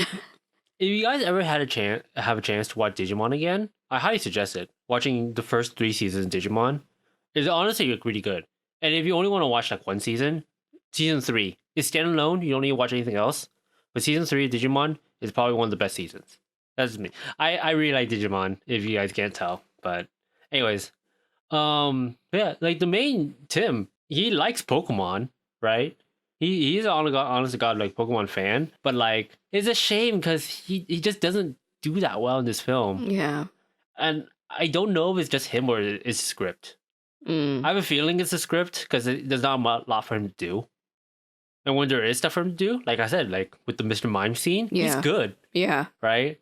Or like when he first meets the Pikachu, like, oh, that's actually a convincing performance. But everything else was like, that's kind of weak. Yeah. When you first meet the police commissioner, the entire sequence with the girl and like Oh my god, that was really like, I don't know if it was supposed to be cringy, but like, so Tim is going to his dad's apartment to just collect his dad's stuff. Because they think his dad's dead. Yeah. And then he like opens up his dad's mailbox, and at the top of the stairs, there's this girl. And she's like, I've been waiting for somebody to open that mailbox. And you can't really see her because there's like this blinding light at the top of the staircase. And she walks down. And Tim is like, Who the fuck are Who are you? And it's just this girl. Yeah, and then you don't know who she is. It's not like we know. Yeah. Because this is the first time she's been introduced. Yeah. I'm just thinking, like, how long have you been standing there then? Yeah. So this is the girl with the Psyduck. Yeah. And so she's just like, I'm a junior, like, I'm an intern for this and that. And I run a blog. Yeah. And I'm looking for the next big scoop. Do you have the next big? I've been waiting forever for someone to open that mailbox. Give me like info on this, like, if you detective. know, like, the character of like that reporter, the young reporter who hasn't proven herself yet, then this is basically the character. It's a common trope, but if you haven't seen it, you haven't seen it. But like, the young reporter who hasn't proven herself, that's his character, and it's not done well. At all. It was so bad. like I don't know what was her point in this movie. Like, if I feel like the guy that played Tim was like leagues better than the girl with the Psyduck. Yeah. Because when she had to come down the stairs and just say like, I've been waiting forever. It's just like, who are you? Like, why? Like, I do feel bad for Tim in particular, because there are signs of him being like good in this movie, right? Mm-hmm. But it does feel like he's being held back by the script a lot, right? Because like when he's into a scene, like he's into it. Like that Mr. Mime scene, the scene where he's meeting the Pikachu for the first time. Whenever he's like with Ryan Reynolds, right? It's like solid, except for that scene where like he's talking about his dad. That was kind of weak. That was pretty bad. Yeah. Or when he thought Pikachu was dying. Yeah. But maybe it's because I wasn't convinced that Pikachu was dying. Yeah. I was like, he's not gonna die. And come on, you still got like 30 minutes left of this movie. The entire dialogue of this movie feels pretty stiff. Right? Yeah. There's not a lot that feels natural. I feel like the only natural bits come from Ryan Reynolds. Mm-hmm. And that's not saying much, you know?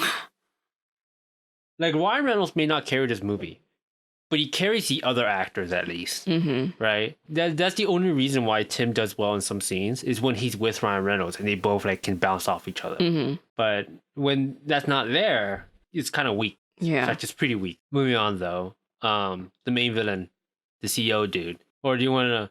Spoilers, it will be the CEO dude. They kind of play off like it's his son at first, like he's trying to control the city. But it really is just a CEO dude. And the whole plot is that they capture Mewtwo, and the CEO dude is like dying, I guess. Yeah. And he wants to transport his mind into Mewtwo as a new body. What I thought was kind of neat was that it was implied that this was the same Mewtwo from the first Pokemon movie. Yeah, because they mentioned the Mewtwo came from Kanto like 10 years ago. Yeah. Which the first Pokemon movie was 10 years ago. No way. 1999. Oh. Yeah. Are you sure it wasn't Pokemon 2000? Pokemon 2000 came out in 2000. Oh, yeah. Okay. Then yes, it was the first movie. But yeah, I thought that was a cool reference. I'm like, oh, that's awesome. The other thing I thought was kind of neat was that they had the other legendaries in there, kind of. Like Arceus, Dialga, well, they weren't Palkia. In the movie, but they mentioned it. Yeah, but they mentioned it, which I thought was kind of cool. They had those statues in the back. Yeah. And there was like a Rayquaza on the wall, which I thought was kind of cool. But then they didn't know who Mewtwo was. So... Well, the main character didn't know who Mewtwo was. But it kind of makes sense to not know who Mewtwo is, since he wiped people's memory. So they shouldn't know who he is. Yeah. So I guess... In theory... No one should know who Mewtwo is. Yeah, nobody should know who Mewtwo is. That's whatever. Like, that's plot holes from a different movie. Like... Yeah. Like there's a very like, oh, I guess that doesn't make sense. But it's one of those things where like I guess he wasn't the original Mewtwo, but it's whatever, right? It's just like a reference, I guess. I kind of wish though that like Team Rocket was behind everything. Yeah, because they kind of heavily imply at one point. Yeah, because it was called R. That was the entire point of the movie. Though half the mystery of this movie, which gets dropped kind of early on in order to come back in the end, was there is this gas basically that turns Pokemon into, I guess, wild Pokemon. Yeah, so it's kind of like Zootopia. Yeah, it's kind of like Zootopia. I mentioned that in the movie, like, this is just the plot of Zootopia. And on the capsule where the gas is being held, it has an R on it. I was like, oh, it might be like Team Rocket. There were even kids in the audience that were like, oh, it's Team Rocket. Yeah. But no. Turns out it's not Team Rocket. It wasn't even Team Rocket. They didn't even show up. Nope. R. Oh, yeah, it was just some R. And then that's what the little vial was called, the stuff. It was called R, and it was extracted from Mewtwo. And for some reason. So the reason was because it makes Pokemon act like super distressed. And so if Pokemon are distressed and if people are distressed, then they can fuse them. No, it's only Pokemon. It's only Pokemon that needs to be distressed, I believe. Because the people are fine. Oh, that's okay. So only if the Pokemon are really distressed, then you can fuse them. Using Mewtwo's power. Yeah. I guess. And then create a perfect Pokebody. I guess. I guess. But it's like, why would you... I don't... It's because the main villain's insane, and he doesn't have a great motivation. Like, honestly, like, he won, and he could have just lived his life as a Mewtwo. Yeah. He could have just, like, left and just been like... I'm a Mewtwo now. Woo! Yeah. But no, he had to, like, all right, everyone has to fuse a Pokemon now. I'm like, okay, now you're just being a villain. Yeah. Now you're just being an asshole. I don't know. Not cool, man. Not cool. We didn't consent. You may want to be a Mewtwo, but none of us want to. Come on. Like, what else is there about this movie? That Tim didn't know that the Ryan Reynolds Pikachu was Ryan Reynolds the whole time until the very last 2 minutes of the movie. Yeah. He didn't even know that Ryan Reynolds was his dad. He hasn't seen his dad in several years. He doesn't remember what his dad's voice sounds like? I guess so. Several years, I guess. It's one of those things like, I guess. You know what's so funny, though? Is that they hide Ryan Reynolds throughout the movie. Yeah, but you obviously know it's Ryan Reynolds. No, it's not even that. Like, so they have flashbacks into Tim's childhood to his dad, right? But they always hide his face because they want it to be revealed at the end, right? But we don't know, like, what's gonna change if they show his face, right? Yeah. Like, oh, we see Ryan Reynolds' face now. Obviously, it's the Pikachu. Yeah. Whoa, is the Pikachu Ryan Reynolds? Like, nothing changed. It'll probably be, and in fact, it probably would have been like more impactful if they actually showed the face in the beginning, because it would have been like a nice reveal at the end where it's like, oh, you haven't seen that face in so long, right? But they just never show his face, which is like, I don't know. This, if I said it once, I'll say it again. Like, this movie doesn't have a lot going for it.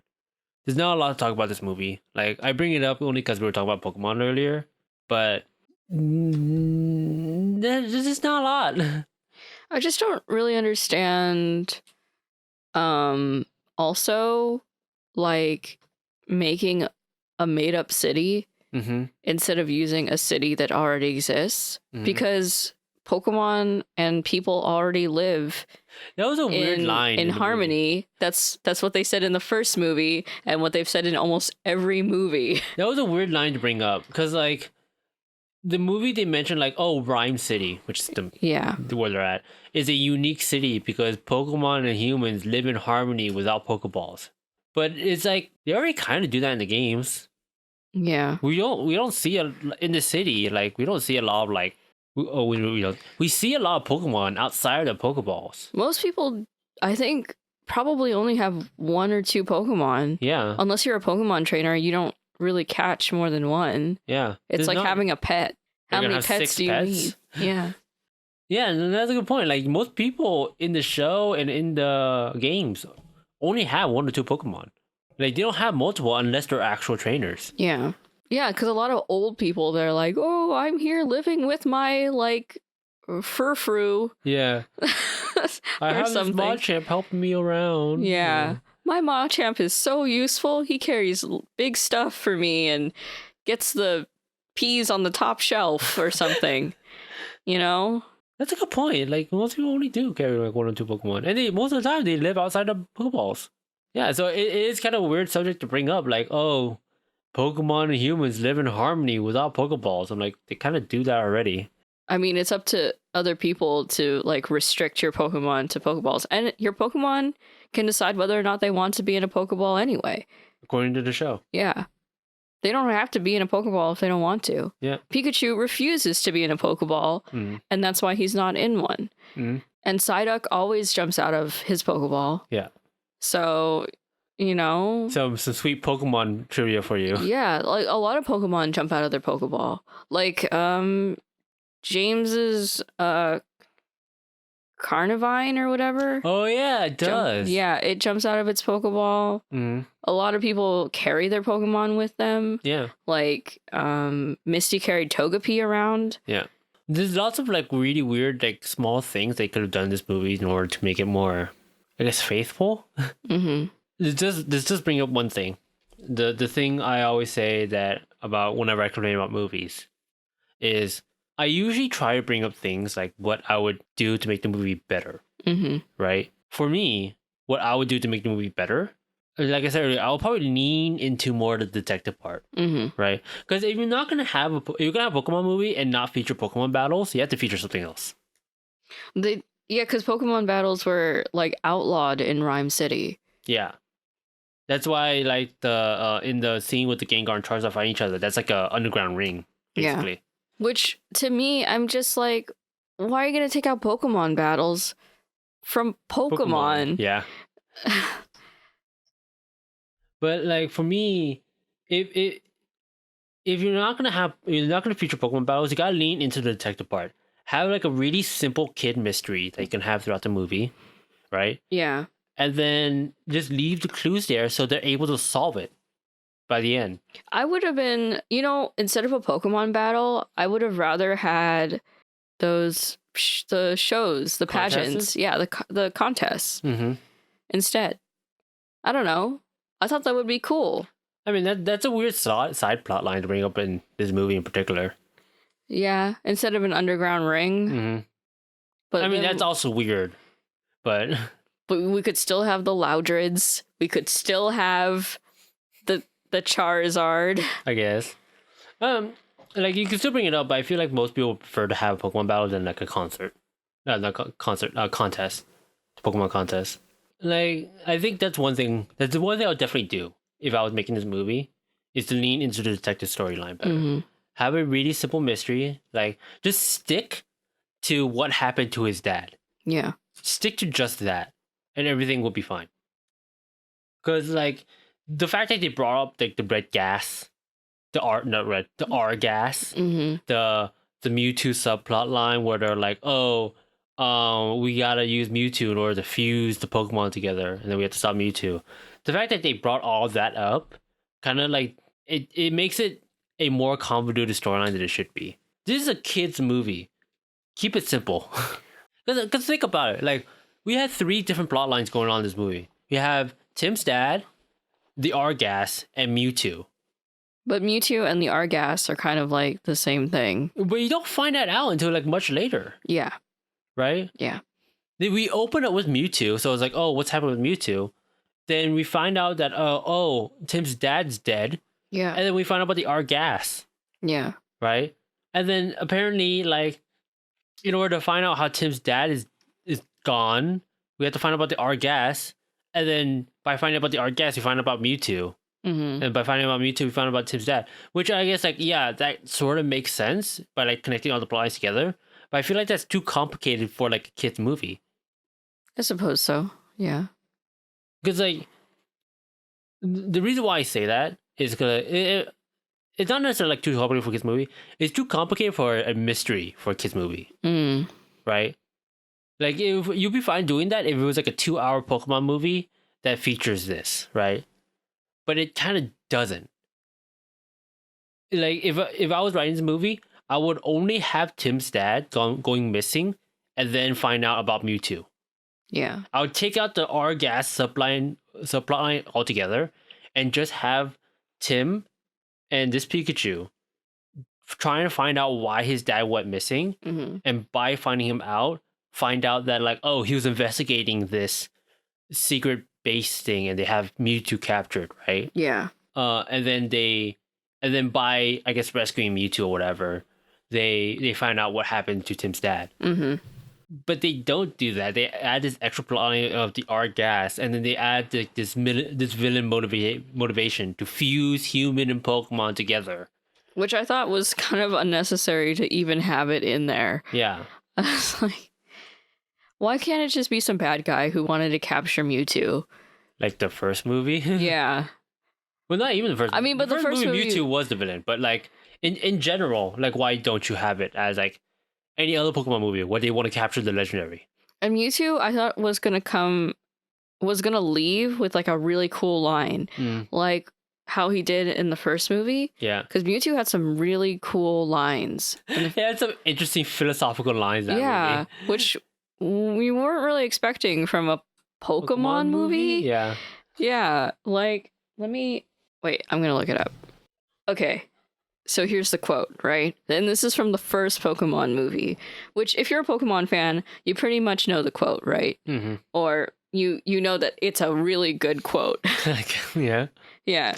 So it says, this is what he says at the end of the movie when he's taking all the clones away to the promised land or whatever for clones. It's the right? garden, yeah.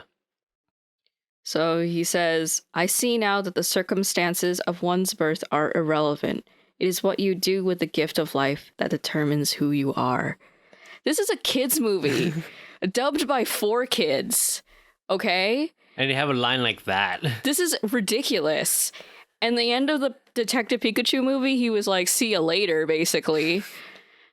I fulfilled our promise because the dad had to get the son for some reason. And then he reunites the son and dad, and he just bails. Yeah, dudes. And that's it. And it's like he didn't even leave with a cool quote. Like, just tie everything together. Another thing I would have done to make the movie better, I would focus more on the Tim's qualities. Right? Like, showing him doing his detective stuff was honestly kind of cool. But, like, I think it would have been cool if, like, we focus more about him being a trainer at one point. Yeah, because he was a trainer. He was a trainer, but the only time you get to see that is in the underground Pokemon fighting ring. Moves, right? Yeah, he's like, "Oh, Pikachu should know Volt Tackle." Yeah, or whatever. Do Thunderbolt, Thundershock. Ooh. Yeah, and he's like, and Pikachu's like, "Oh yeah." I think it would have been cool if he actually like talked to Pikachu and be like, all right, here's what we have to do. And they just do it. Yeah. Right? They actually have a Pokemon battle. Right? And because he's able to talk to Pikachu, they have an advantage that way. Yeah. I think that would have been cool. But they don't do that. Nope. That's one thing I wish they would have done in the movie. Like, have it lean towards Tim's qualities more. Because if you don't do that, he's a very bland character, like he already is. He's a lonely dude, and that's all you get out of this movie. Yeah. He's a Cubone. Like, he's a lonely, awkward dude, and that's it. He's able to talk to his Pikachu. So at the end, it gets revealed that the main villain's plan is that he wanted to transport his mind into Mewtwo, so he has a new body, right? And then he wants to release this gas into town and have them fused with the Pokemon. So, to create like this perfect city where everyone is a Pokemon, I guess. It's dumb. It's such a stupid plan. Like, okay, I get it because you're crazy, but that's stupid. Also, there's like this secretary that works for him that is the Ditto, right? Yeah. And is like some pink-haired, pink glove-wearing lady. That means that he had to like look at somebody that looked like that, and then have the Ditto transform. So yeah, Yeah. And then like the entire ending sequence is just them stopping the Mewtwo, who's being brain controlled. Mm-hmm. Which they do because Tim just takes off the headset that the old man's wearing to just connect him from Mewtwo. And that's it. Yeah. I mean, there's a sequence building up to it. Like, he has to fight off the Ditto lady chick. And he gets help from the sun. And then the sun saves him. And then they rebuild the head. But, like, that's what it boils down to. He takes off the headset and then they win. Yeah. And then everybody gets turned back. Yeah, all the Mewtwo turns everyone back. And then the Mewtwo reveals, like, oh, the Pikachu you're with, he's your dad. And then Tim is like, no way. Yeah. And like he's like, oh yeah, the whole point is that he was supposed to bring his son here to like reunite you two for some reason. Mm-hmm. Yeah, I don't know. For some reason. They don't explain why he needed the son in order to make the dad back to normal. Yeah. He just did, apparently. Yeah. For some reason. And then Ryan Reynolds appears at the end and then they're like, oh, here's your ticket back home. And then the son's like, do you mind if I stay a little bit longer? And then the dad's like, yeah, you can stay. Yeah, I'd like that. I like that. And then that's it. That's the end of the movie, guys. His ticket was to Lavender Town. Yeah. Yeah, that's pretty cool. But there was no sign of the Lavender Tower. Tower. I don't know. There's just not a lot to say about this movie. Like, I wish this was a better movie. Or at least a more interesting movie. I was kind of excited for it because I've been hearing good things about it. Like, people had been really liking it. Mm-hmm. And then we saw it, and I was just really disappointed. Yeah. And I just thought I would have rather it have been bad, like really, really bad. Mm-hmm. They're just boring. Than boring. Yeah, it was so boring. Yeah. I don't know. Yeah. There's stuff I liked about it, like the Pokemon references and stuff. I thought that was pretty cool. But other than that, I mean, I don't think it was worth watching. It really wasn't. Like, yeah, it just wasn't worth watching. Because a majority of that movie is just them fucking around. I'm not exaggerating when I'm saying, like, a solid hour of this movie could have been cut out. There was one scene that I kind of thought was funny. I mean, there was a few scenes that I thought were kind of funny, but one of them was like when Pikachu was like, Ryan Reynolds Pikachu was like, let's go grab a coffee, right? And so they're at this cafe, the Knocked Owl Cafe or whatever. Yeah.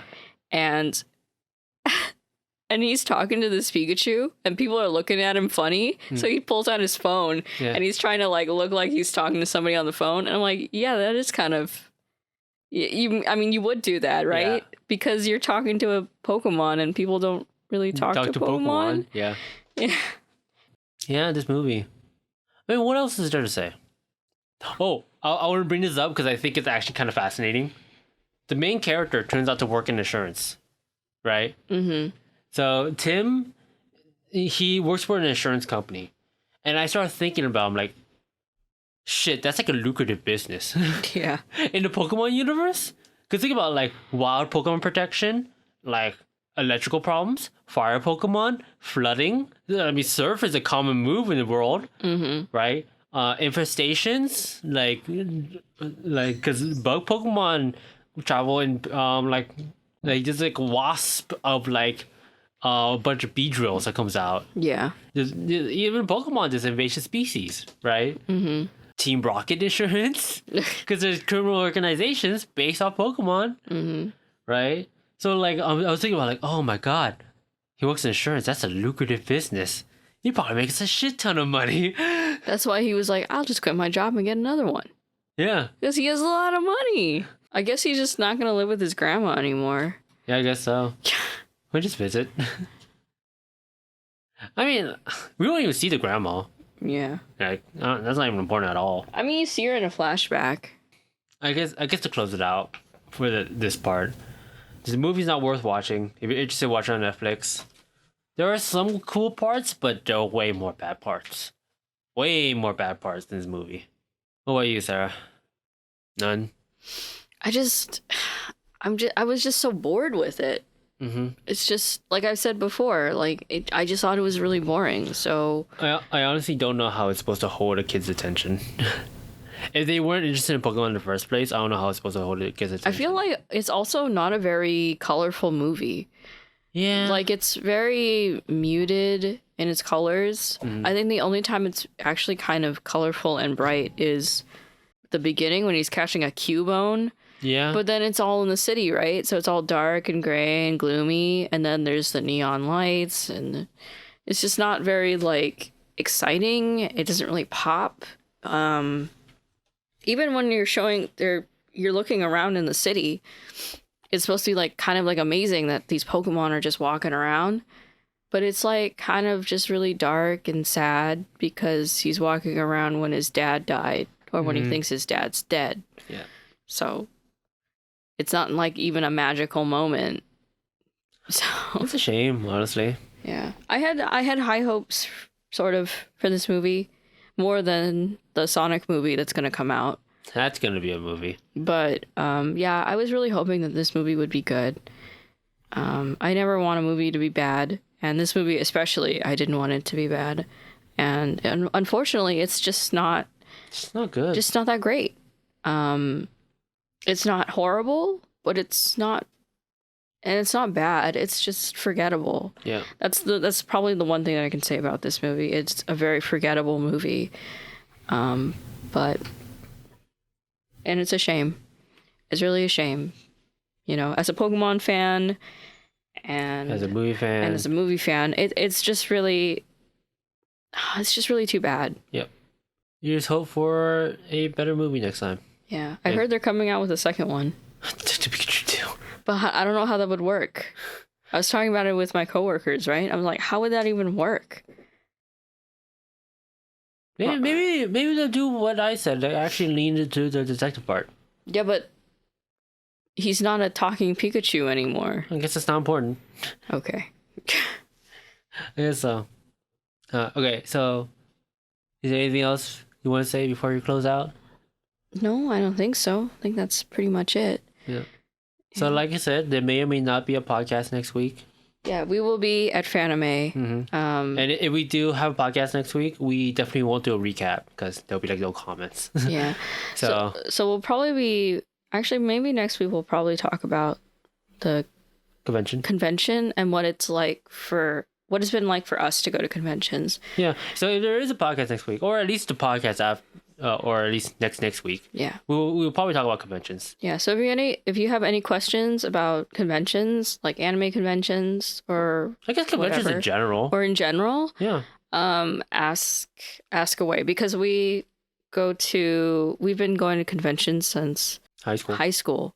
Like the only conventions we haven't been to around here are like the big ones. AX and Comic-Con. Yeah. Which I feel like, yeah, but we know enough about these conventions that we're able to give advice about it. Yeah. So even though we haven't been to like really big conventions, we've been to big enough conventions to know what's what. And we know people who've been to like the really big conventions that we kind of know it by osmosis, but now. Mm-hmm. Exactly. Like we at least know what to prep for if we ever do go to these big conventions. Mm-hmm. So if you have any questions about conventions, leave a comment. Yeah, and that's anything like hotels, like what you can expect at a convention. Mm-hmm. And each convention is different, obviously. So yeah. But with that said, yeah. Thank you for listening. And I very much appreciate it. Like I said, I feel comfortable saying this now, so share this with your friends. Yeah. We will appreciate. With some buds. Yeah, we will appreciate any extra watch time we get. We know that an hour and a half is a long commitment, but it's a podcast. You can watch us whenever. It's not about like sharing it with like a lot of people. We just want, a conversation. Yeah. So it doesn't really, to us, it doesn't matter like how many people are watching. Mm-hmm. It just matters that we have differing opinions and we have a conversation going. Yeah. And that's really all that matters to us. Yep. So. And if you want to leave a comment or ask a question, I check the YouTube comments every time before we record. Mm-hmm. If you're listening to us through Podbean, because we actually have a Podbean site now. Yay! So if you want to download our podcast, you can download it there. Or if you have a podcast player that uses Podbean, then you can listen to us through there. And you want to ask a question, but you can't leave a comment through Podbean or whatever. We have an email at JustACoupleQnA at gmail.com. Mm-hmm. So, with that said, this has been episode 11 of Just a Couple Thoughts. Wow. Very cool. And I'll see you guys next time. Alrighty. Bye, guys. Bye-bye.